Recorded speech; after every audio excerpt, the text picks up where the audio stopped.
Assalamualaikum teman-teman. Hari ini kita akan belajar bersama terkait dengan prinsip-prinsip dasar dari komunikasi terapeutik. Pastikan semua stay tune di channel ini untuk menyimak video ini dari awal sampai dengan selesai.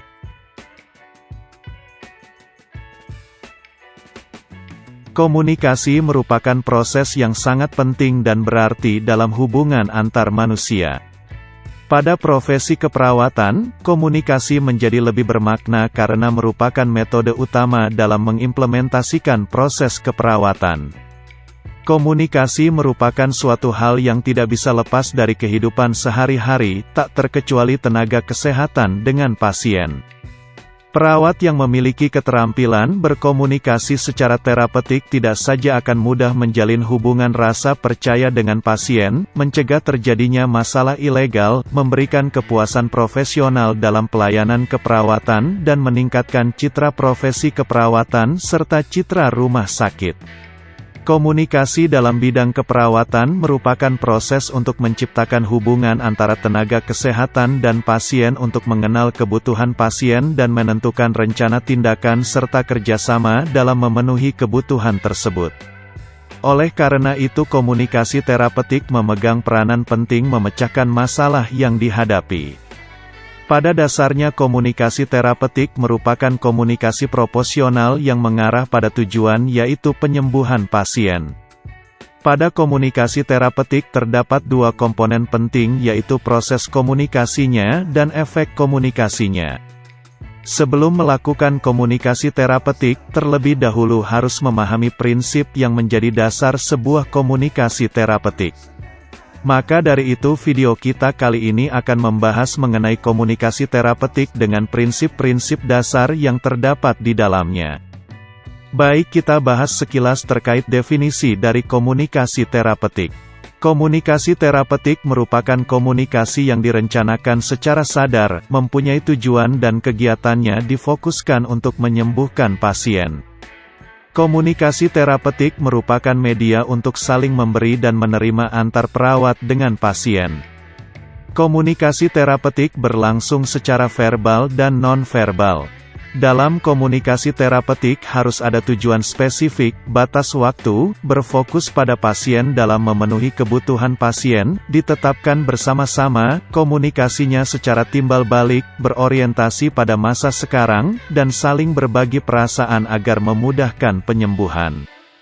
Komunikasi terapeutik adalah pengalaman interaktif bersama antara perawat dan pasien dalam komunikasi yang bertujuan untuk menyelesaikan masalah yang dihadapi oleh pasien. Kemudian komunikasi terapeutik juga merupakan hubungan interpersonal antara perawat dan pasien.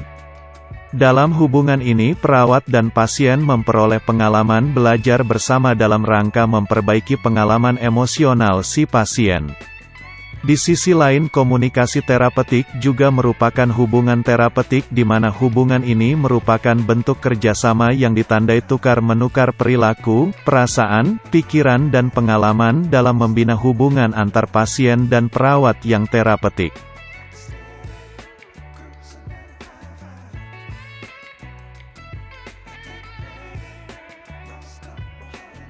Berikut ini merupakan prinsip dasar dari komunikasi terapeutik. Komunikasi terapeutik termasuk komunikasi untuk personal dengan tolak ukur saling memberikan pengertian antar petugas kesehatan dengan pasien. Menurut Purwanto, komunikasi terapeutik merupakan bentuk keterampilan dasar untuk melakukan wawancara dan penyuluhan dalam artian wawancara digunakan pada saat petugas kesehatan melakukan pengkajian, memberi penyuluhan kesehatan dan perencanaan perawatan. Jadi dapat disimpulkan bahwa komunikasi terapeutik adalah komunikasi yang dilakukan atau dirancang untuk kebutuhan terapi. Seorang perawat dapat membantu pasien mengatasi masalah yang dihadapinya melalui komunikasi. Mundakir berpendapat bahwa komunikasi adalah bentuk kegiatan yang berhubungan. Hubungan perawat dan pasien yang terapeutik tidak mungkin dicapai tanpa komunikasi.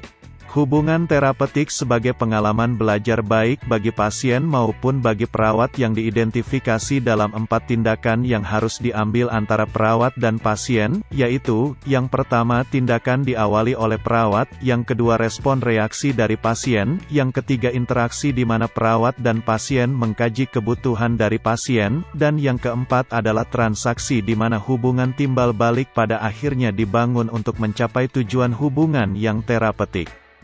Menurut Mundakir, untuk mengetahui apakah komunikasi yang dilakukan tersebut bersifat terapeutik atau tidak, maka dapat kita lihat apakah komunikasi tersebut sesuai dengan prinsip-prinsip berikut ini. Yang pertama, yang paling mendasar adalah perawat harus mengenal dirinya sendiri, yang berarti memahami dirinya sendiri serta nilai yang dianut sebagai seorang perawat.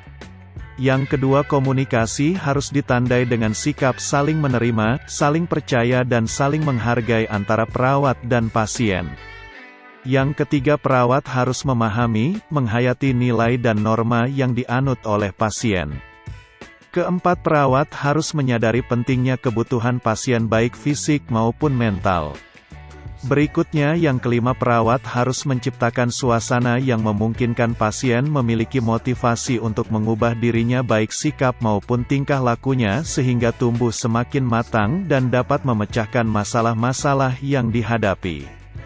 Yang keenam, perawat harus mampu menguasai perasaan diri sendiri secara bertahap untuk mengetahui dan mengatasi perasaan gembira, sedih, marah, keberhasilan maupun frustasi dari hubungan atau interaksinya. Kemudian yang ketujuh adalah mampu menentukan batas waktu yang sesuai dan dapat mempertahankan konsistensinya.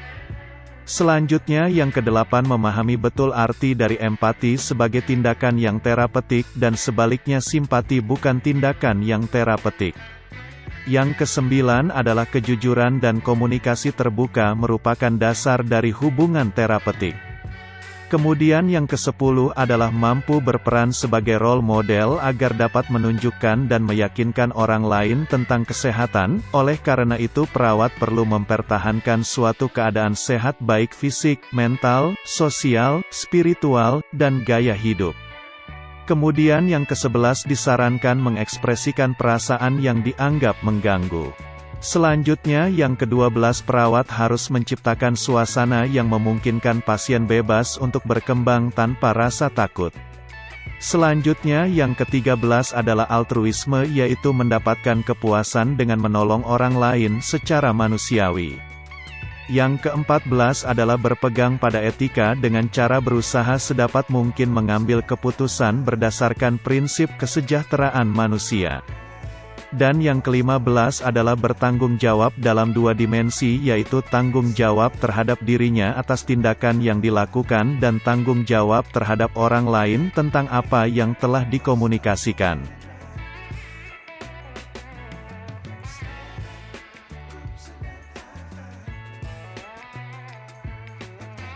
Sedangkan Abdul Nasir berpendapat bahwa prinsip dasar dari komunikasi terapeutik antara lain adalah: yang pertama, komunikasi berorientasi pada proses percepatan kesembuhan.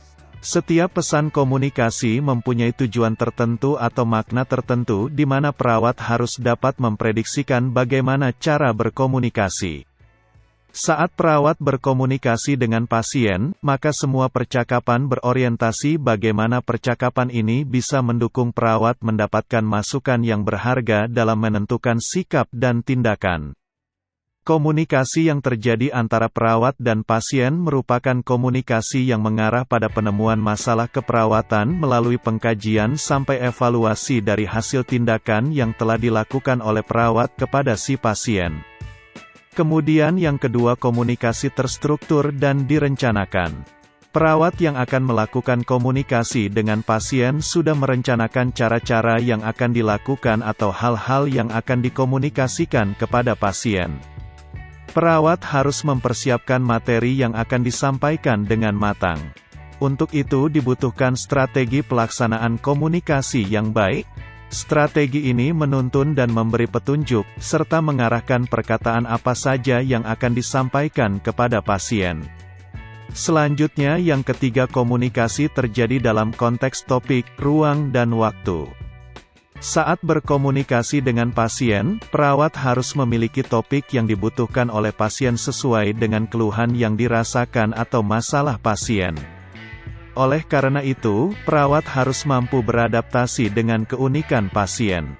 Karena pasien yang satu dengan pasien yang lain tidaklah sama, baik topik maupun cara berhubungan atau berkomunikasi, sehingga perawat harus memperhatikan dari sisi dimensi isi dan hubungan.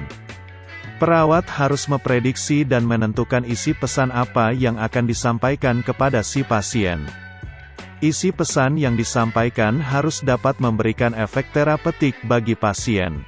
Perawat harus membuat kontrak pertemuan dengan pasien, terutama kapan dan di mana pertemuan tersebut dilaksanakan, sehingga diharapkan komunikasi yang berlangsung sesuai dengan waktu yang ditentukan dan materi serta topik yang akan dibicarakan atau disampaikan sesuai dengan tempat yang telah disepakati.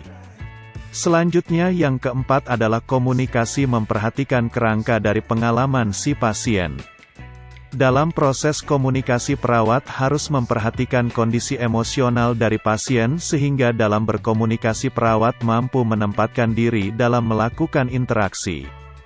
Selanjutnya yang kelima adalah komunikasi memerlukan keterlibatan maksimal dari pasien dan keluarga.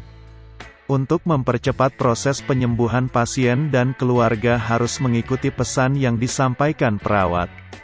Untuk itu perawat harus menampilkan kesungguhan dari perawat di mana pesan verbal sesuai dengan pesan nonverbal atau pesan yang disampaikan sesuai kebutuhan pasien. Inilah prinsip-prinsip dasar dari komunikasi terapeutik. Untuk video selanjutnya kita akan membahas tentang prinsip dasar komunikasi terapeutik dari para ahli.